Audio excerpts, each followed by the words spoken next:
කිහිපයක්. පුදුමාතලන් යුද මුක්ත කලාපයේදී කොටි ත්‍රස්වාදීන්ගේ ප්‍රහාරවලින් තුවාල ලැබූ සාමාන්‍ය වැසියෝ 150 දෙනෙක් අනුරාධපුර ශික්ෂණ රෝහලට ඇතුළත් කෙරෙති. ඔවුන් අතරින් 104 දෙනෙකුට ප්‍රතිකාර කොට වවුනියාව සුබසාතන මධ්‍යස්ථාන වෙත යවූ බව රෝහල් අධ්‍යක්ෂ WMPD විජයකෝන් මහතා පවසයි.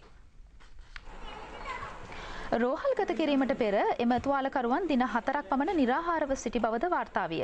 ඔවුන් අතර සිටි ගැබිණි කාන්තාවෝ දෙදෙනෙක් අනුරාධපුර රෝහලේදී දරුවන් ප්‍රසූත කළහ. රෝහල් ගත කරනු ලැබූ පිරිස අතර වැඩි පිරිස ළමයින් සහ කාන්තාවෝ වෙති. එළැබෙන ඕනෑම හදිසි අවස්ථාවකට මුහුණ දීම සඳහා අනුරාධපුර ශික්ෂණ රෝහලේ කාර්ය මණ්ඩලය, රෝහල් කමිටුව, මහජන බැංකුව, යුද හමුදාව සහ පොලිසිය සූදානමින් සිටී. එම පිරිස් රෝගීන්ගේ සත්කාර කටයුතු වලද නිරතව සිටිති.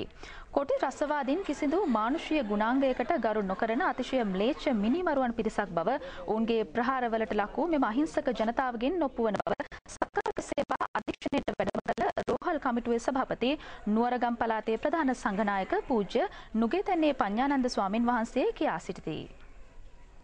ත්‍රස්තවාදයට ජාතියක් ආගමක් කුලයක් නැති බව ඔප්පු කරමින් ම්ලේච්ඡ ත්‍රස්තවාදීන් විසින් තමන්ගේම ජාතිය සුණු විසුණු කරලා දැමීම සඳහා කුඩා දරුවන් බාල මහලු සියලු දෙනාම අසරණ තත්වයට පත් කරලා තමන්ගේම ලේඥාතීන් ඝාතනය කරලා ඒ වගේම තුවාල කරලා මේ කරන ලද විනාශය මම හිතන්නේ ලෝකයේ කිසිම ජාතියක් නොකරන මහා ම්ලේච්ඡ ත්‍රස්තවාදී ප්‍රහාර වලින් තමන්ගේම ජාතිය අසරණ වෙලා තියෙන මොහොතක් අපි දැක්කා. එයාලා යන්න කියලා සූට් කරලා මට සූට් කරුවා. සූට් කරලා තමයි යන්න දුන්නා. යන්න දුන්නා මේ පැත්තේ ආමේ හිටියා. එයාලා මම කරලා ගේන්න පස්සේ දීලා කෑම දීලා මම රෑ නැවත